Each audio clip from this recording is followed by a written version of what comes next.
Hello everyone. So we have finished with three chapters of two chapters of Science 2 and two chapters of Science 1. Okay. Now we are moving on to the third chapter of Science 1. The chapter is chapter 3, Chemical Reactions and Equations, on page number 30. This is a very important chapter having a weightage of about 6 marks or so. It is a very important chapter. Now there are some questions at the beginning. Can you recall questions? What are the types of molecules of elements and compounds? Okay, the types of molecules in elements are all the same, isn't it? You are familiar with the term elements, compounds, mixtures.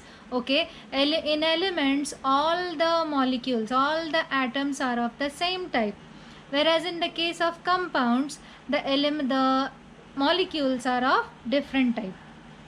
Okay, so for elements what will you write? Same type of atoms, and for compounds different types of atoms. I repeat, in elements the atoms are of the same type, whereas in compounds the atoms could be of different types. What is meant by valency of an element? Valency we had studied in the other chapter, previous chapter. Okay, what is valency? It is the combining capacity of an element. Next, what is the requirement for writing molecular formulae of different compounds? How are the molecular formulae of the compounds written? How do you write the molecular formulae? Do you remember? We had done this in 8th standard also, 9th standard also. When you write the molecular formulae, first you write the symbols. Okay, for example, for sodium chloride, you have to write Na, this is sodium. Cl, this is chlorine. What is the valency of sodium? It is 1. What is the valency of chlorine? It is 1. You have to write the valency opposite to each other. That means the valency of sodium you have to write it below chlorine, and the valency of chlorine you have to write it below sodium. So it will be Na1Cl1, also written as NaCl. Do you remember we had done this in 9th standard? One more example I will tell you. Calcium and oxygen. The valency of calcium is 2. The valency of oxygen is also 2. Now when you write the molecular formula, you write it opposite. So it becomes Ca2O2. These 2 and 2 could get cancelled to form CaO. Okay, so this is how we write the molecular formula. So what will be the answer? The question is, what is the requirement for writing molecular formula? What do you require? We require the symbol of elements and its valency. We require the symbol of elements and its valency. Okay, now how are the molecular formula of the compounds written? The molecular formula of the compounds are written by writing the valencies opposite to each other of the elements. Understood? This is what you may write as the answer. So hope you have understood how to write the molecular formulas.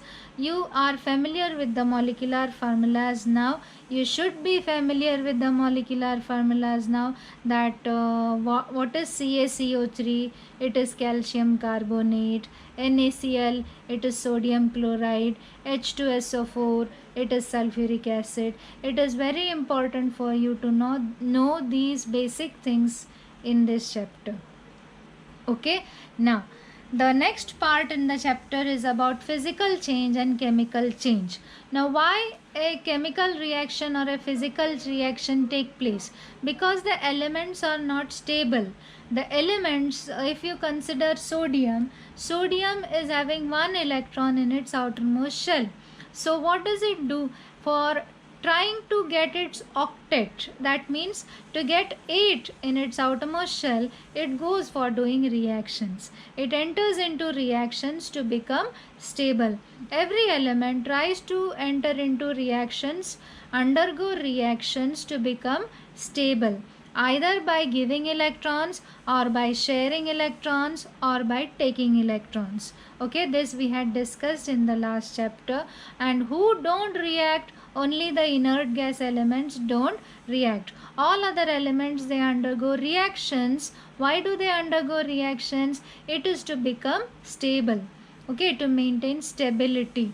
They react with each other to form compounds. Okay, so they remain together to form compounds.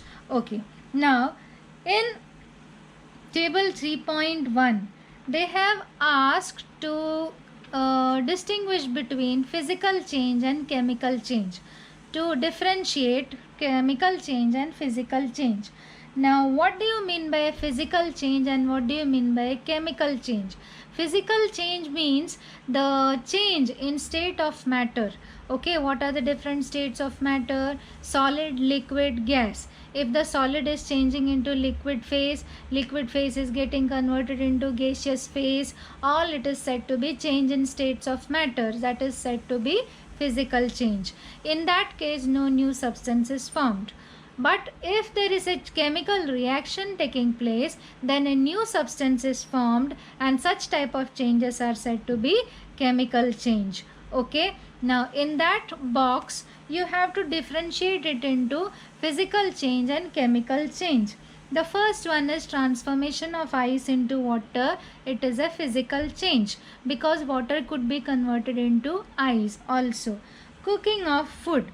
Cooking of food is a chemical change because from the cooked food you cannot get back the raw food. Once the reaction has taken place, it cannot be taken it could not be reversed. So such type of changes where a new substance is formed, it is said to be a chemical change. Ripening of fruit, it is a chemical change. You may put a tick under the chemical change.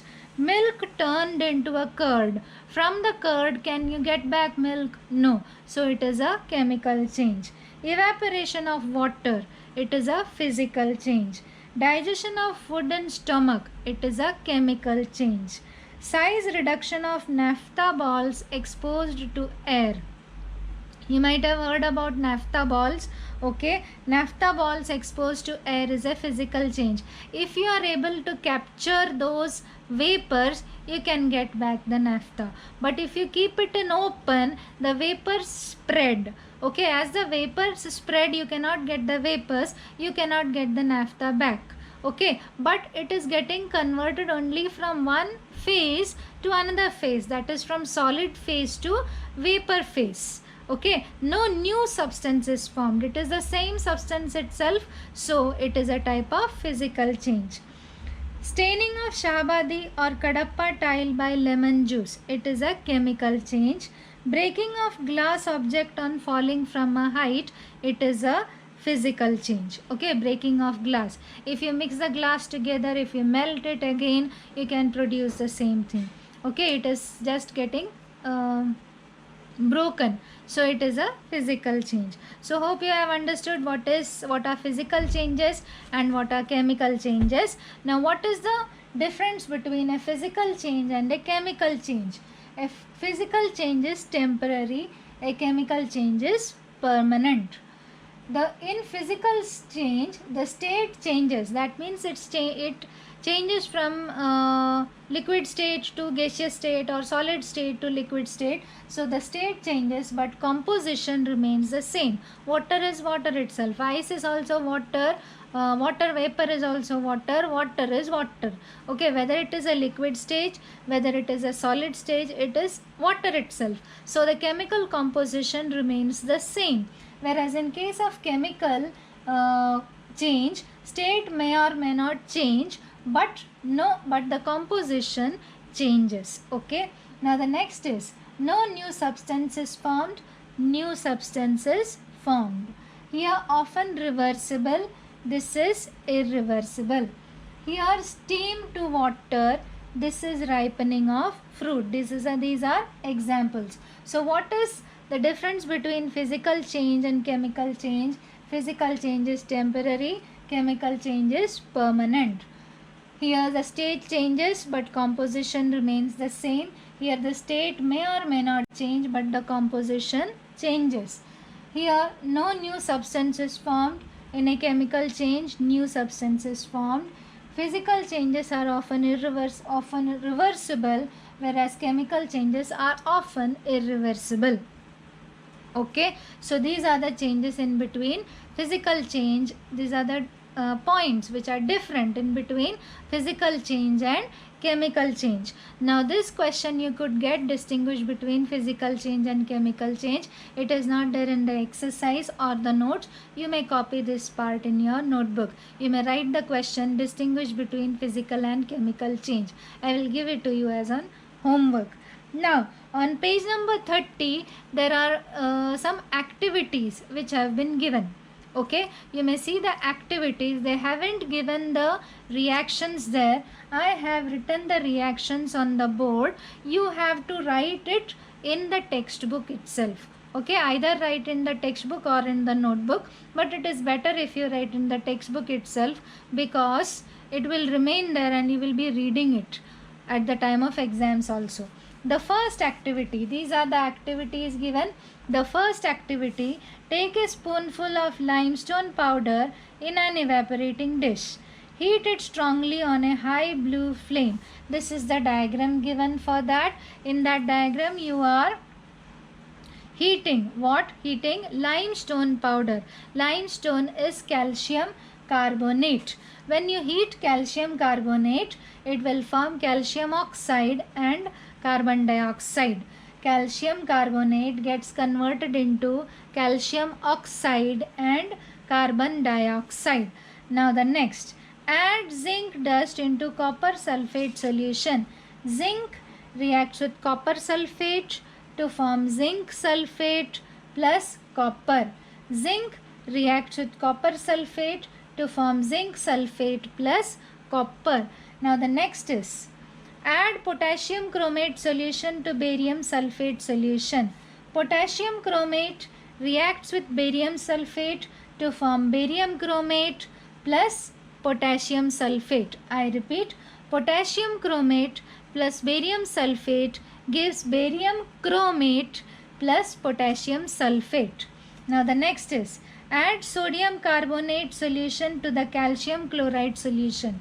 Sodium carbonate reacts with calcium chloride to form sodium chloride plus calcium carbonate. The downward arrow shows that it is a precipitate. Precipitate means you get it in the form of a solid. Okay, you get it in the form of a solid. Now the next is of phthalic anhydride. In the case of phthalic anhydride, what you have to do, you have to take a stand, and on that you have to keep a wire gauze. On that wire gauze you have to keep a plate. On that plate you have to keep a funnel. Okay, you have to keep a funnel. Okay, in the funnel,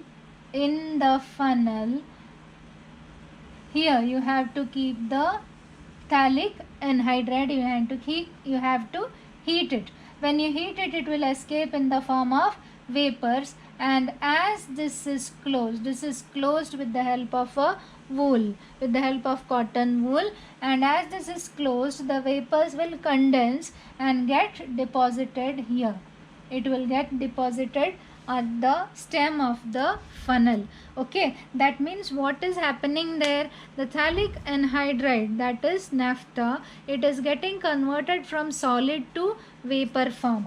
The vapors will rise up in the funnel. In the funnel, as there is no place to escape, it will get converted. The vapors will condense and get converted into solid and get deposited inside the funnel itself. Okay, so that is the experiment. Now the next, they have given a table on page number 31, table 3.3, an observation table.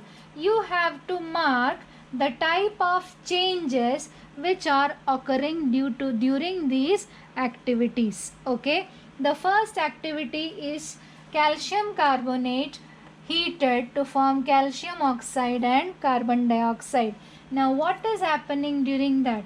Is there any color change? No color change is there. Gas released, yes, I have put a tick here. Gas is released. Which gas is released? It is carbon dioxide. Temperature change, no temperature change. So which type of change it is? It is a chemical change because two new substances are formed. Now the next is zinc plus potassium, zinc plus copper sulfate to form zinc sulfate plus copper. The color of this copper sulfate solution is blue, but when this reaction takes place, the blue color disappears. So color change, yes, blue to colorless. Here you have to write blue to colorless, blue to colorless. Gas evolved, no. Temperature increases. If you hold the test tube, the temperature would have increased. So temperature increases. Which type of change it is? It is a chemical change. Now the third one is barium potassium chromate plus barium sulfate gives barium chromate, which is a solid, plus potassium sulfate. This is a liquid, this is a liquid, this will be a solid, this will be a liquid. So what has happened? Color change, yes. The color of this precipitate is yellow. This will be yellow in color. So there will be change in color. Yellow precipitate. Here I have written yellow precipitate. Gas released? No. Temperature change? No. Which type of change it is? It is a chemical change. Now the next one is Na2CO3 plus CaCl2 gives 2NaCl plus CaCO3. So here CaCO3 is a precipitate formed and it is white in color. So what is the color change? It is a white precipitate of CaCO3. Gas released? No. Temperature decreases. Temperature decreases and nature of change is a chemical change. Phthalic anhydride, is there any color change? No. Vapors, gas released, yes, vapors are formed. Temperature change? No. Nature of change, it is a physical change. Now why it is a physical change? Because from the vapors which are formed, you are getting back the solid part. When the vapors condense, it will get converted back to the original form. So it is a type of physical change. Okay. So this is a chemical change, this is a chemical change, this is a chemical change, and this is a physical change. Now what has happened during all these changes? What are the changes which occur during a chemical reaction? Change in state. Okay, here you may see there is change in state. This is a liquid, this is a liquid, you are getting a solid. So there is a change in state, change in color, evolution of gas, and change in temperature. So these are the changes which you see during a chemical reaction. Okay, now you have to write this also as the answer. I will be giving you the question. So what are the changes will be which occur during a chemical reaction? Change in state, change in color, evolution of gas, and change in temperature. Okay, and you have to write these reactions in your textbook. You may fill up these boxes. I have explained the boxes. This is blue to colorless, yellow precipitate. Okay, I will write it here. This is blue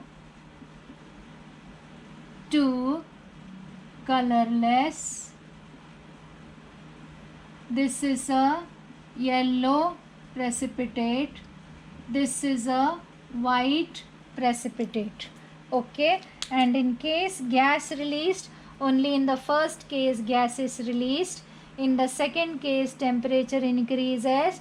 In the fourth case temperature decreases, and this case gas released only in case of sixth one only vapors are formed. You may fill up these box. You could get this box in your test. Okay, in your papers. Okay, you may copy it. Now some terminologies which are required for the chapter, for the study of the chapter. Chemical reaction. What do you mean by chemical reaction?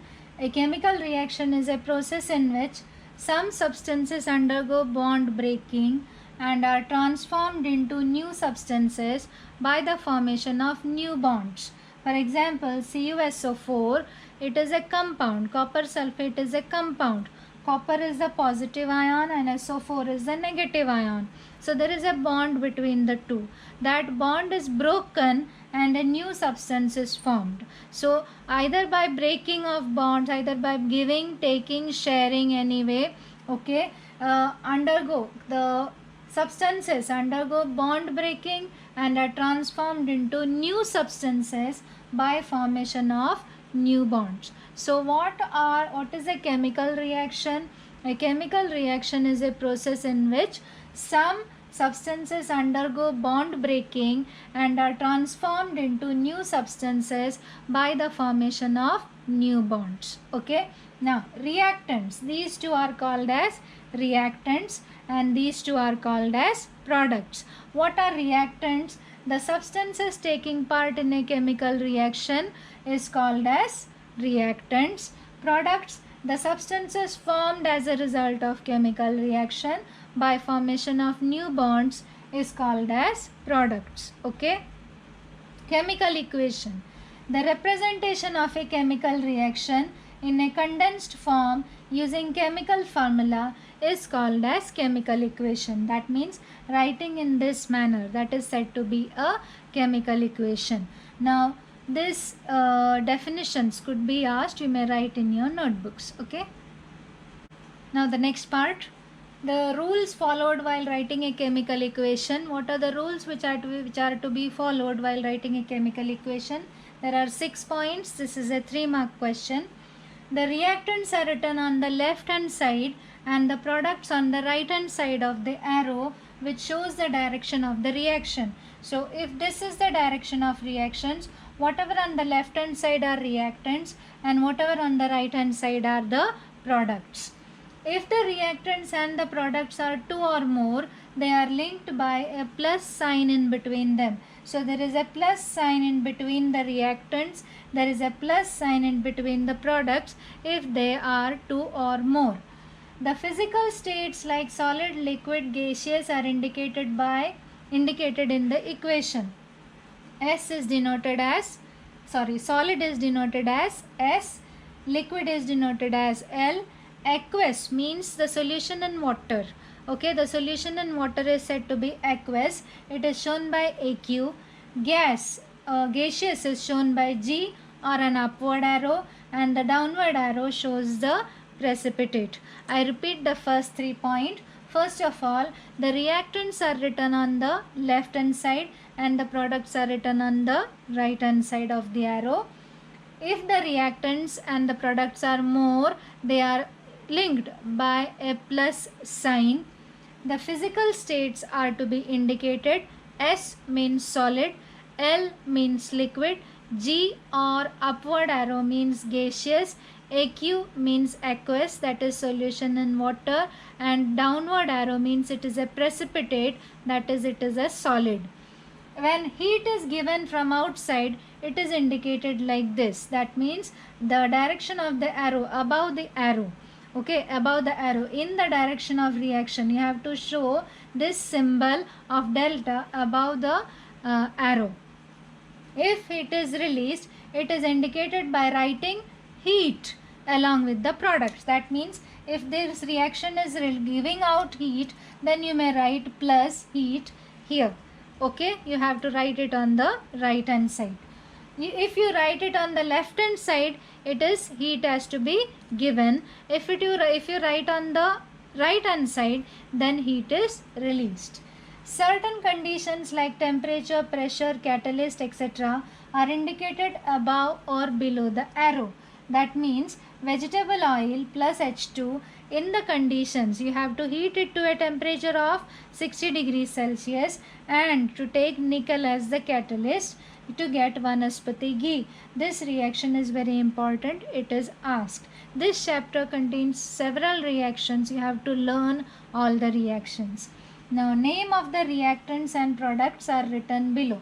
Okay, below means you have to write the name. That means this is copper, this is nitric acid, Which type of nitric acid? It is dilute nitric acid. This is concentrated nitric acid. So the names you have to write it below. Okay, that is the last rule. These two equations they are also asked. In this reaction, the reaction of copper with concentrated nitric acid, the reactants formed are these. The difference is only here. In this case, nitrous oxide gas is produced and here nitrogen oxide. This is NO2, this is NO. This is a poisonous gas. So what are the rules? The reactants are written on the left hand side, products on the right hand side. If the reactants and products are two or more, they are linked by a plus sign. The physical state are indicated. S means solid, L means liquid, AQ means aqueous, G or upward arrow means gaseous, downward arrow means precipitate or a solid. When heat is given from outside, then it is indicated by this sign above the arrow, and if heat is released, then it is written on the right hand side along with the products. Certain conditions like temperature, pressure, catalyst have to be written above or below the arrow, and the name of the reactants and the products have to be written below the reaction. Okay, so these are the rules followed while writing a chemical equation. This is a 3-mark question. You may write these points. It is there on page number 32. You may read it several times. Reduce the points. You don't have to write all those points. These points you can convert it into sentences and write the answer. Okay, write it. Now in the textbook there is a activity given, 3.4. This is the activity. In this flask, okay, in the first diagram, in the flask they have taken sodium chloride solution, and in the test tube they have taken silver nitrate solution. They have shown the weight as 300.23 grams. They have tilted the flask. Okay, after tilting, what will happen? They will mix together. A reaction will take place. After the reaction, you may see the weight. The weight is 300.23 grams again. This reaction. This is a reaction. What will they do? They will give you the diagram 3.4 and ask questions based on that. These type of questions could be asked. The first question is name the products. What is the reaction? Here they have given the reaction AgNO3 plus NaCl gives AgCl plus NaNO3. So what are the products formed? The products formed are silver chloride and sodium nitrate. I repeat, the products formed are silver chloride and sodium nitrate. Write the chemical equation. This is the chemical equation. You have to write the physical states also. Name the precipitate. Which is the precipitate? Silver chloride is the precipitate. What is its color? Its color is white. Which law is demonstrated in the experiment? Last year you had studied law of conservation of mass. The law is law of conservation of mass. Write the uses of silver nitrate. One use they have given here. Then below find out what are the other uses of silver nitrate in everyday life. You may write these uses there itself and the notebook also. It is used in photographic films, making photographic films. It is used in Voters ink. It is used in making mirrors. It is used to treat wounds and burns because it has antiseptic properties. Okay, so they could give you the diagram and ask these questions. You may write the questions and answers anywhere in the textbook. One more point here. When copper on reaction with concentrated nitric acid gives reddish colored poisonous nitrogen dioxide gas. You may underline that, reddish colored poisonous nitrogen dioxide gas. They could ask you what is the color of nitrogen dioxide gas. Okay, you may mark that. And these questions. What are the products? Silver chloride and sodium nitrate. Write the chemical equation. Equation has been given. You have to write the names also below. That means silver nitrate plus sodium chloride gives silver chloride plus sodium nitrate. Which law is the name the precipitate? Silver chloride is the precipitate. What is its color? White. Which law is demonstrated? Law of conservation of mass. Write the uses of silver nitrate. These are the uses of silver nitrate. It is a very important question, a 3-mark or 5-mark question. Okay, and this is the homework for today. Distinguish between physical change and chemical change. I had written on the board. Okay, you may copy it, you may write in points. Okay, write in sentences. What are the changes occurring during a chemical change? Change in state, change in color, change in temperature, evolution of gas. I had written 4 points. You may write that. Define chemical reaction, reactant, product, chemical equation. In the previous clip I had given the definitions. You may write those definitions. Write the rules followed while writing a chemical equation. That also I had written, but you may write in the form of sentences. Okay, hope you have understood the first part of this chapter. Okay, thank you.